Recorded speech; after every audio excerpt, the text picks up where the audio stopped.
ça, mais c'est magnifique la technologie. Hop là. Et voilà, ça fist bump et on est parti. Et on est parti mon kiki. Donc voilà, hein, ça commence direct. Ah oui d'accord, Duncan qui... D'accord, direct Jake qui a sauté sur Duncan, qui a balancé l'arc-fire en me disant je vais essayer de contester le milieu du terrain. Mais Jake a eu la présence d'esprit de sauter par-dessus et qui a directement mis Duncan dans une sale position des avantages. Et qui abuse totalement de son avantage en fait, hein, du ledge trap de Chrome et du Chair qui est trouvé, oh là là. Ah là là, alors Robin hein, quand même, voilà, Duncan qui arrive quand même à s'échapper du rebord. Voilà, un petit Nosferatu histoire de se régénérer parce que là on était en sale position, on essaie de se remettre tant bien que mal dans le match. Donc voilà, l'arc-fire qui est trouvé encore une fois le Nosferatu. Ouais, voilà, là on sent un Duncan qui a raison d'abuser hein, de ce sort, on s'y attend pas trop. Et oh, dommage, la normale get up, c'est dommage. Dommage, la petite ST là de la part de notre ami Jake, mais c'est pas grave, ça se remonte. Voilà, des petits coups de chlasse à droite à gauche, on repart dans la situation de ledge trap.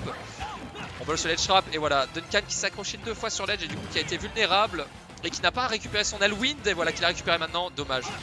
Dommage, je pense que Jack aurait pu se permettre d'aller off stage vu que Duncan n'avait plus l'Alwind. C'est-à-dire en gros, Robin a une barre de sort qui existe petit à petit et plus il utilise des sorts, plus elle se vide. Et quand elle se vide, il peut plus les utiliser pendant quelques secondes je crois. Et là en fait il pouvait juste plus Rico et Chrome pouvait se permettre d'aller off stage pour aller chercher Robin qui n'avait plus son sort principal de Rico. Et du coup ce fer qui ne tue pas, d'accord. Bon on était quand même mi-stage, je pense que Jake avait pas mal utilisé son F-tilt, mais ce fer qui a été trouvé par-dessus la plateforme, hein, comme j'ai dit, un Chrome qui vraiment essaie de se frayer un chemin à travers tous ces projectiles pour mettre sa pression, et le kill a été trouvé. Donc la fire qui a été trouvée, et là, la classique de Jake, Arc-Fire to Arc-Fire, into up smash sur la plateforme. Il connaissait setup, il les connaît. Et ça permet d'avoir des kills très tôt. Hein. Ça peut être très frustrant. Mais Duncan est très fort pour les trouver en général. Ouh là la petite spot dodge pour éviter le Nosferatu. Alors je sais pas s'il s'attendait à un grab ou s'il avait prévu le Nosferatu, mais belle présence d'esprit de la part de Jake. Voilà encore une fois Duncan, ouais, Duncan qui gère bien ses petits mix-up à l'edge là, le petit Nosferatu histoire de dire non, je chill pas trop mon coco, moi aussi je peux mettre la pression même si je suis off stage. Donc voilà, l'Elwind qui est toujours trouvé et ça va commencer peut-être une phase de jungle. Non. Voilà, Duncan encore une fois qui pose sa petite forteresse de projectiles, qui arrose, hein. Il a raison, il faut gratter des pourcentages. Chrome n'a malheureusement pas ce luxe de pouvoir... Oh là, ça va tenter de couvrir la roll, voilà. Voilà, alors Duncan généralement qui aime bien faire ça, qui aime bien mix up un petit peu ses options à l'edge, qui se dit vas-y, je vais pas t'encourager à faire une normal get up, mais essaye de roll, et moi je t'attends avec un bon down smash, hein, on l'appelle Bubule, c'est vraiment une grosse bulle autour de Robin, hein, ce down smash qui couvre une très grosse portée qui dure longtemps en plus. Mais voilà, Jake s'y attendait et il a eu la présence d'esprit de sauter par-dessus.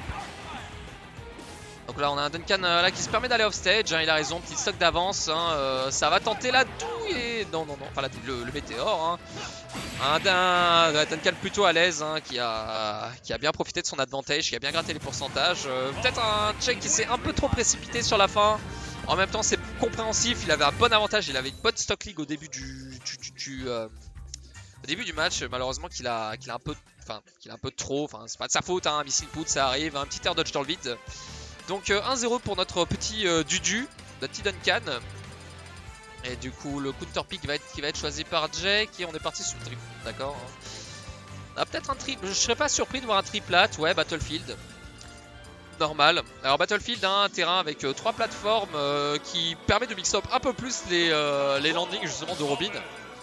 Qui a quand même un landing qui est assez lent, assez prévisible, mais qui permet à Chrome d'avoir justement avec son épée qui couvre une très bonne portée très bonne portée très rapidement et qui permet vraiment d'avoir un très bon jeu de juggle sur les plateformes. Donc choix assez évident au final de la part de Jake. Je suis pas surpris. Donc voilà, on va voir comment Jake va s'adapter, hein. Donc voilà, on call out l'Arc-Fire avec ce petit nerf et on est reparti en situation de tech chase. Voilà là. Ah, et Jake il fait peur en tech chase, hein. Déjà le Chrome est fort en tech chase, mais Jake les maîtrise plutôt bien. Mais Duncan arrive à se frayer un chemin, il récupère le sage control et voilà, en 2 secondes, hein, la situation de ledge trap est retrouvée par Duncan. Duncan aussi est très présent sur ses ledge traps, hein. Ça va beaucoup jouer là-dessus, hein. Déjà on a pu voir, hein, 88%, c'est allé très vite. Jake n'a pas pu faire grand chose off stage, hein, je le rappelle, c'est Chrome. L'Arkender, voilà le petit jab hein, qui est entière. Ah voilà, on est parti. Ah dommage, je pense qu'il voulait land sur la plateforme pour continuer sa petite série de paires là comme il a fait. Mais malheureusement, voilà, ça n'a pas abouti et le Jabaka qui n'a pas abouti. Mais bon, un petit smash pour attraper ça, on prend. Ah voilà, Jack qui était peut-être un peu... Jack qui était peut-être... Excusez-moi, Jack qui était peut-être un peu trop près de l'edge. Du coup, Duncan a eu tout le luxe de rouler derrière lui et de récupérer le stage control. Et oh, beau timing ça, beau timing. L'Arcfire qui est tombé et Jack qui a pu du coup get up attack sans se prendre l'Arcfire et du coup taper Duncan qui était un peu trop proche. Et voilà, Duncan qui est, du coup a pas mix up son approche. Du coup, je pense que Jack s'y attendait et s'est dit bah écoute, je vais sauter. Hein. Et voilà, la petite roulade pour battre le double Arcfire. Hein. Bonne adaptation. Hein. Je sais pas si c'est des rides au niveau du ledge trap en tout cas, mais c'est bien trouvé. Ah, la petite pression en jab qui est trouvée. Pourcentage qui monte petit à petit, ça devient tendu les copains. Et le backer qui est trouvé, un full rage, Med au milieu du terrain. Même sur le champ de bataille, c'est trouvé. Et oh putain, la musique qui est forte quand même. J'espère qu'elle vous dérange pas en tout cas. Alors, excusez-moi, du coup, un petit chrome sous rage là, ça commence à faire plaisir, 160%. Il est temps de tuer mon petit Duncan. Peut-être un petit setup qui va être trouvé ou un petit coup à la Levin, ça peut aller très vite en entière. Duncan en général arrive à bien trouver les... Ouh, je sais pas si c'était voulu de charger l'Arc Thunder comme ça, mid-sage.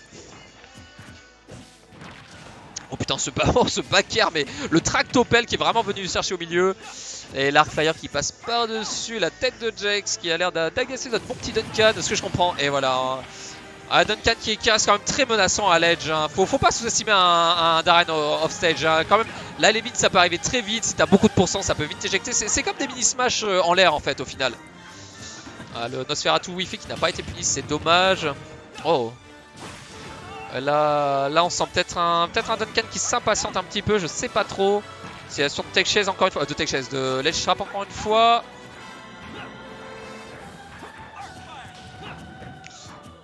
Ouais, on sent un petit Duncan qui a du mal, ouais, qui a l'air d'avoir un petit peu du mal, peut-être un petit peu de choke là. Je vois beaucoup d'actions un petit peu, un petit peu whiffé, peut-être pas voulu, je sais pas trop.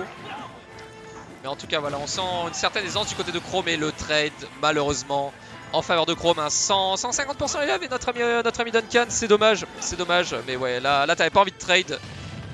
Ah, l'Arcfire qui a trouvé peut-être le setup encore une fois et non, l'Arcfire qui a été catch par la plateforme du dessus, ce qui a empêché Duncan du coup d'empêcher son setup.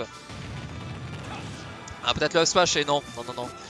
Le up smash, alors du coup Darren, enfin Robin excusez-moi, qui a également la fameuse Levin, son épée qui fait vachement mal, qui fonctionne comme ses spells. Au début il l'a pas tout de suite, ouais voilà, tu vois la petite jauge là. Et qui se remplit petit à petit et qui lui permet d'utiliser la Devine, donc qui permet de faire des gros aérios qui ont plus de portée, qui font plus mal et également des smash qui font plus mal. Dommage, Jake c'est peut-être un peu trop précipité, c'est toujours le moment d'être patient, faut pas stresser sur certains stocks mon bon Jake. C'est le moment où il faut être patient, surtout contre un Robin qui connaît son perso. Et voilà, la Duncan qui abuse des petits projectiles pour Po, qui est peut-être énervé un petit peu notre ami Jake. Et Jake qui trouve cette situation de juggle qui commence à rentabiliser 2 up air pour le moment. Ah, le Nosferatu Wi-Fi encore une fois. Ah, peut-être Duncan qui s'attendait sur la patience de Jack pour essayer de catch avec un Nosferatu et essayer d'avoir un peu plus d'avance. Et ce S-Smash qui... je sais pas trop. Qui n'avait peut-être pas trop lieu d'être. Oh là là, le S-Smash qui a été trouvé.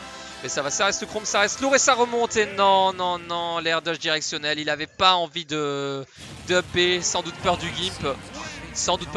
Et au final, malheureusement, qui termine cette stock comme il a commencé le match.